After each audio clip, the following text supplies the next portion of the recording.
Welcome viewers to yet another edition of the program Health and Mission. Today on the program I have got Dr. Prince Nduva, who deals with naturopathy. Doc, can you please welcome the viewers? Hello viewers, I'm happy to be here. Today we are going to learn more about our health. I'm sure I'm going to enjoy more as we discuss things pertaining to our health. Today our topic is health yardsticks. We want to see the barometer that will measure how we are healthy. Sometimes when we are at a certain level or condition, we think we are healthy, but yet we are not. Mm-hmm. When we are in another condition, we think we are not healthy, but we are healthy. So the doc is going to help us explore how we can see how best we can maintain and get optimum health. Yes. Doc, what are health yardsticks? Okay. These things called yardsticks. Yardsticks. Yes. So basically, when we talk of health yardsticks, we talk of indicators that are there that can indicate the presence of disease or the presence of health in our system. Yes. Just a typical example for those who drive, there are certain things that they see on their car, like on the dashboard. Yeah, probably if it gives a red light. Yes. It shows that maybe there's oil that needs to be added, or the gauge is low. Then there's a need for you to top up fuel. Okay. So it happens also with our body. So if the body is undergoing certain pressures or certain problems, or it's not at ease, it starts to give us those indicators, right? So those are health yardsticks that we need to know, we need to be aware, we need to interpret, there's information that the body gives, right? That what we call body talk. Yeah, yes. So it's called body talk. Body talk. Okay. That's wonderful. Yes. Yes. So many a times people, because of superstition, tend to interpret things from tradition. Yes. Like for example, a person has got a flicking eye. Yes. He tends to say, "I will make money, or someone shall die." Yes. So there is a tendency to misconstrue body talk. Yes. So with these health yardsticks, they are there to guide us to know exactly what this means. Yes. Exactly.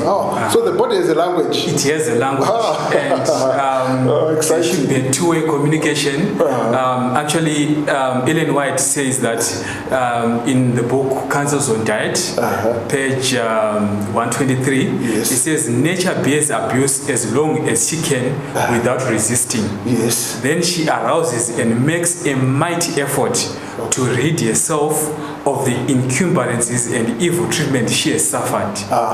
Then comes headache, chills, fevers, nervousness, paralysis, and other evils too numerous to mention. So if there's an abuse that is going on over a long period of time and we fail to interpret the language, then disease will come as a result of that. So we need to act whilst we still have time, and so that the disease will be prevented. So the body is stubborn when you also get stubborn. Yes. So it's like a child say, "I want a lollipop," or something, and you say, I don't listen to you. Yes. And they do something to get attention. Negative behavior. Yes, negative behavior. So to get attention. So now you need to correct that anomaly. Yes. But sometimes it will be too late. It will be too late. So is it possible that a person cannot get sick when they address the language that is being said by the body? Yes.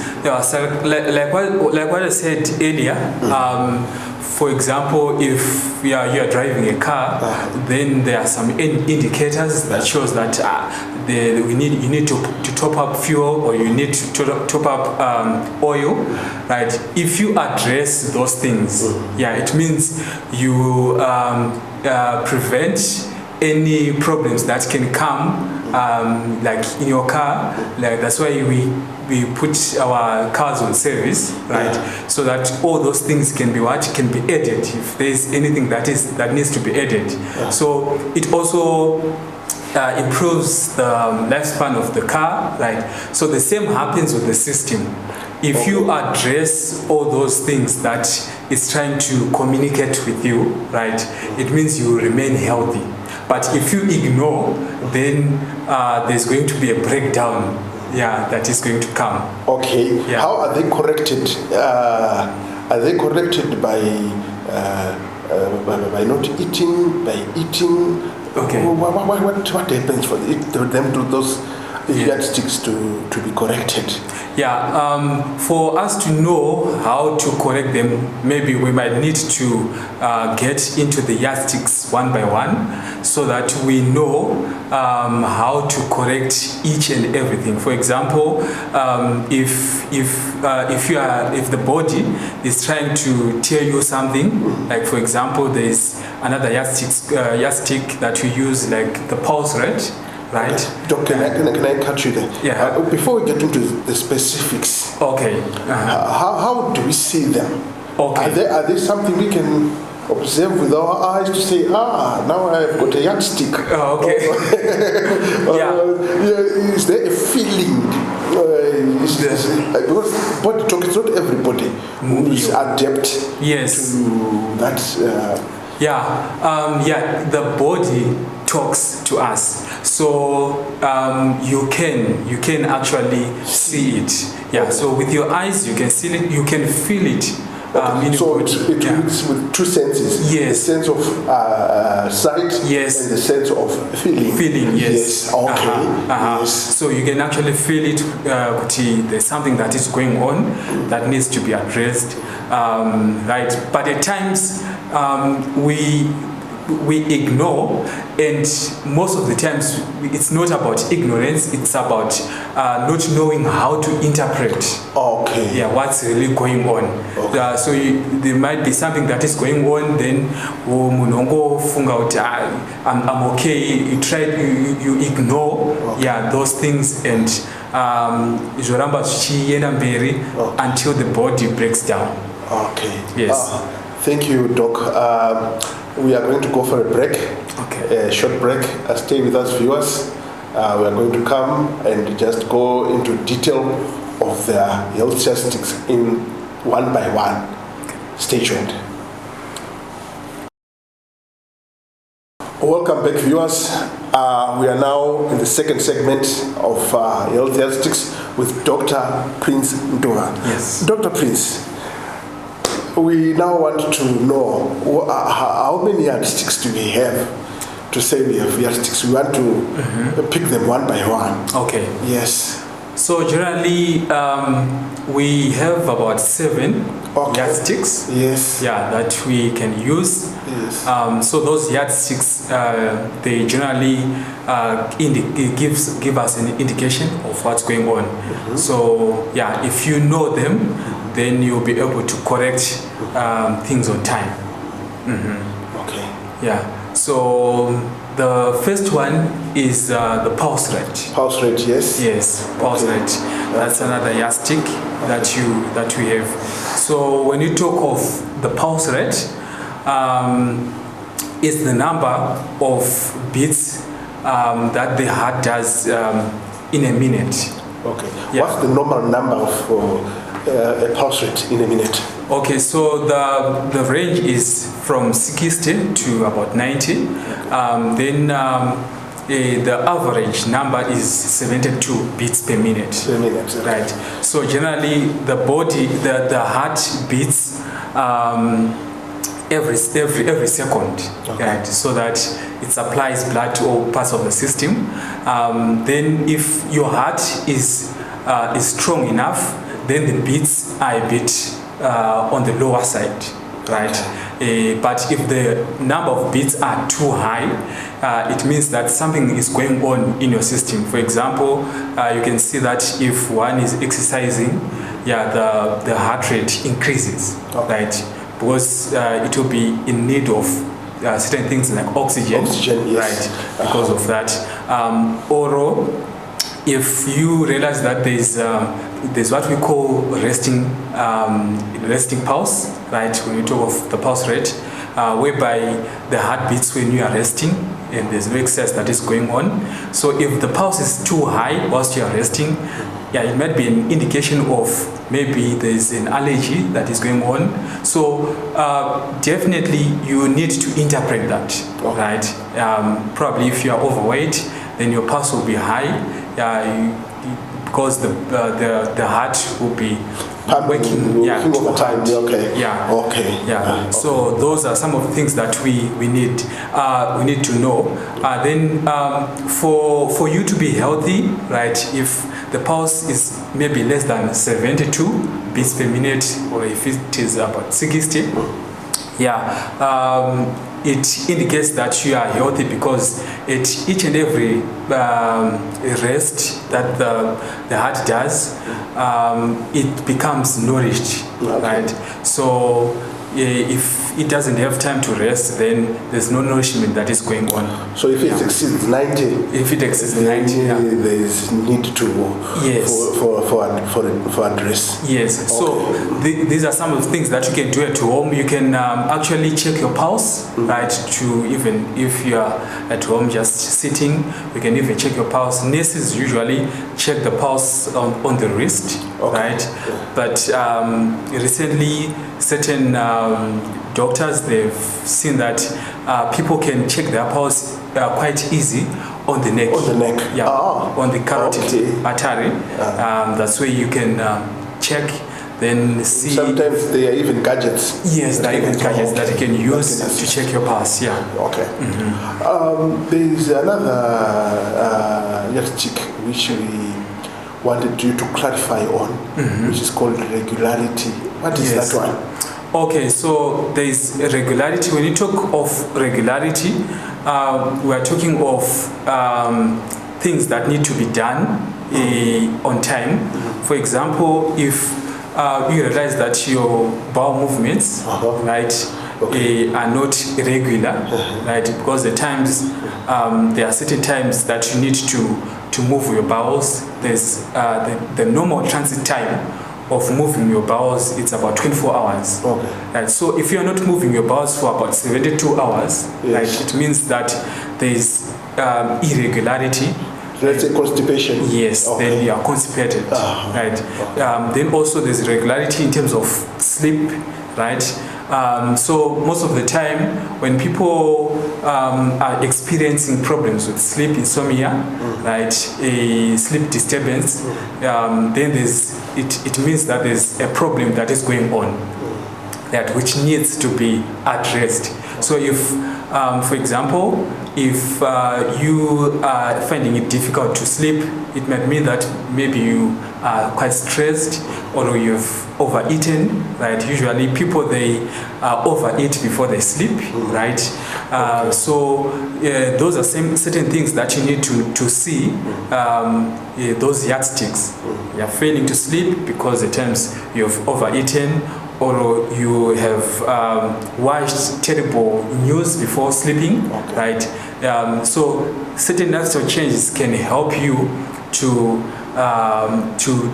notice some changes. Yeah. So those are some of the things that you need to see and correct. Another yardstick, Doc, it's body odor. Yes. What is it reporting? What will happen internally in the body? Is it internal or external? Because some of us know that body odor comes through not bathing. That's an external thing, right? So how is it internal? How is the body reporting? Okay. Right. Odor, is it on the body, in the mouth, in the nose, the ears? Where is the body odor coming from? All right. So body odor refers to the foul smell that comes after perspiration. Whenever you start to feel to sense that smell. Then so when it comes to body odor, it comes generally, it's caused by the aprocline gland, right, that removes sweat from the system, right. Usually it is because of toxicity in the system, right. So if there is too much toxins in the system, the body tries to expel those toxins through the skin. Through the skin. Through the skin, because there are millions of pores on the skin. Right. So generally, if there is too much toxins in the system, then when you get that odor, it means that there's a need of internal cleansing. Right. How then do we conduct such a cleansing? Because external, just take some water, soap. But internal cleansing, how do you conduct it? Right. To make the viewers understand more. Right, so the body actually will be telling you that there are certain dietary things that you are taking. That are causing that body odor. For example, if you eat empty kilojoules food, refined foods, right? A high fatty diet, then those fatty glands will also expel those fats from the system, right? So those are some of the indicators that you need to know and to change, to correct, so that your body can become clean. And also, there's no need, if you are eating well, if you are eating a healthy diet, no refined foods, and we are eating quite a number of vegetables and fruits, right? There's no need of putting deodorants under your skin, right? Because the body will be very clean, and it doesn't need anything that can make it smell nice. Viewers, we are continuing this program. We are coming for the last and final segment when we conclude with the yardsticks list. Stay tuned. We live in a world where undernutrition and obesity can exist side by side in the same country, home, or even person.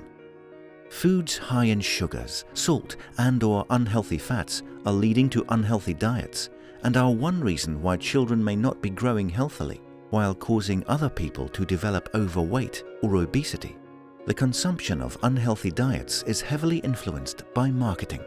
Easy access is fueling this new nutrition reality, but thankfully, change towards a healthier future is possible.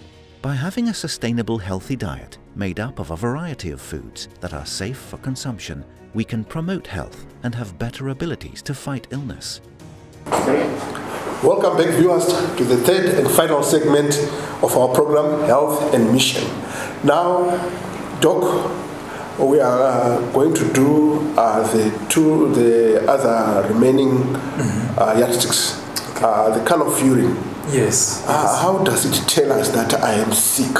Oh, okay. Yes, I'm healthy. Can you please enlighten me? Okay, so the color of urine can tell you if you are healthy or not. For example, if you are having a clear color on your urine, it means you're definitely healthy, right? But if the color of urine is it's red, right, then it indicates certain conditions in the system. It might mean that you have maybe kidney problem, kidney disease, or kidney stones. So you definitely need to attend to those things, right? Okay. When it's what? When it's red. When it's red. Yes. Okay. When it's red or yellowish, pink in color. Okay. Yes.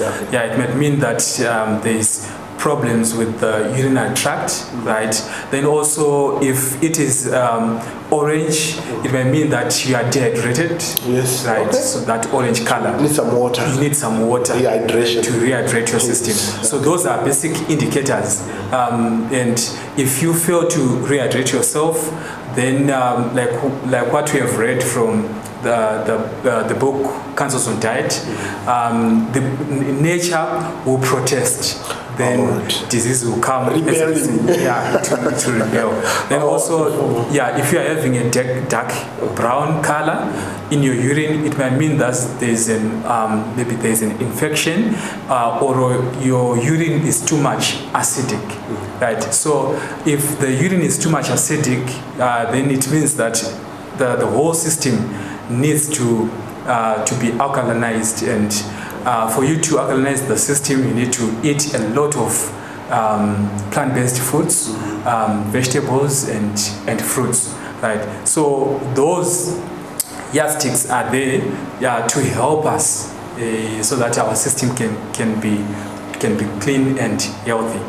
Okay. Lastly, Doc. Yes. Mucus. Yes. Where does it fit in the yardsticks? Mucus is just something that happens, Okay. or whether irritated by some pollutants. Yes. And then how do I say I'm healthy or I'm not healthy through mucus? Okay. Does it report anything? Yes. Actually, the body uses avenues, right? There are different avenues that it uses to remove toxins. Yes. Yes. Yeah. So Every orifice. Yes. The orifice is on our system. On our system. Yes. So if the avenues are not functioning well, right, the body uses this emergency. We call it the emergency vehicle, right, to remove toxins from the system. Yeah, so that's why you start to have a lot of mucus from in your system. So basically, you might need to address those things like the eliminating organs, the liver, the kidneys, or the colon. That's where detox comes in, right? Okay. Yeah, so whenever you detox the system, then that a lot of mucus will not come out. For example, most of the people, they suffer from asthmatic attacks, right? And there are certain dietary foods that causes mucus buildup, like taking a lot of dairy, right? Oh. Yeah, it causes a lot of mucus buildup. And most of the people who are asthmatic and are taking dairy products, they are susceptible to asthmatic attacks more often. So that's another indicator that probably your diet is filled with much of the dairy products, or the eliminating organs are not functioning properly. Yes. May I get enlightenment on the frequency Yes. of detoxification? You spoke about it Yes. through the foods that we must eat. How frequent, as we are about to close, how frequent must a person detoxify? And Okay. is detoxifying returning to the original state Yeah. Okay. of health? Is that so? Yes. Okay. So basically, with the environment that we are in, right, we face so much challenges. We get the blood is intoxicated with everything that comes in, be it water, be it everything that we are exposed to. So naturally, the body detoxifies itself, right? But there's another way that we can help to quicken detoxification. We can make use of certain diets. We can make use of certain things that can help those eliminating organs, right, to remove toxins. So basically, you have to detoxify at least once or twice a month, right? Okay. If we are to intervene to help detoxification, though detoxification is an ongoing process, right? That happens in the system, but usually because of ignoring these indicators, those eliminating organs might not function properly. For example, if we continue eating junk foods or refined foods, the colon might suffer from constipation, right? Then there's auto-intoxication in the system, right? So we might need to intervene to help the colon to eliminate all those toxins. Then the system starts to work properly. So basically, if you want to intervene to help detoxification, once or twice a month, then that will be enough to keep your body well. Viewers, we could have gone on and on and on and on. But as you said, everything that is good is to come to an end. Doc, yes, you wanted to give us a closing verse. Can you read for us and what it means to our health from the scriptures? What God, the author and finisher of everything, one who gave us this nature that we must protect. What does he say about our body? Okay, so if we read Proverbs chapter 22, verse 3, it says here, a prudent man foreseeth evil, right? Another version says, a prudent man foreseeth danger, right? And he hideth himself, but the simple pass on and are punished, right? Powerful, very strong. Hey, you keep on repeating the same mistakes, not correcting, but when you are corrected by God's requirements for perfect health, you get it indeed. But when you resist, his nature which he created in us will rebel. Wow, powerful. Doc, the good doctor is conducting medical missionary classes at City East Church, number 148, Kwame Nkrumah, between 6th and 7th, every Sunday at 10 a.m. to 12 p.m. Every Seventh-day Adventist member or anyone interested, you can come join us and learn more of this health truths through scripture and through other avenues guided by the doctor and other facilitators who will be there present. As we are closing, we wanted just to tell you where you can be found. Where can you be found? Okay. I know you are somewhere in Newlands there in some corners. Can you tell us the address as we are about to close? So I have a practice, a lifestyle and wellness practice in Newlands at number 2 Princess Drive. So we do a lot of programs. We give detox programs. And also we also give counseling, and we also help with many lifestyle problems that you are facing. So you can come at number 2 Princess Drive, Newlands in Harare. Thank you, viewers. We meet next time in another edition of the program Health and Mission. Stay blessed.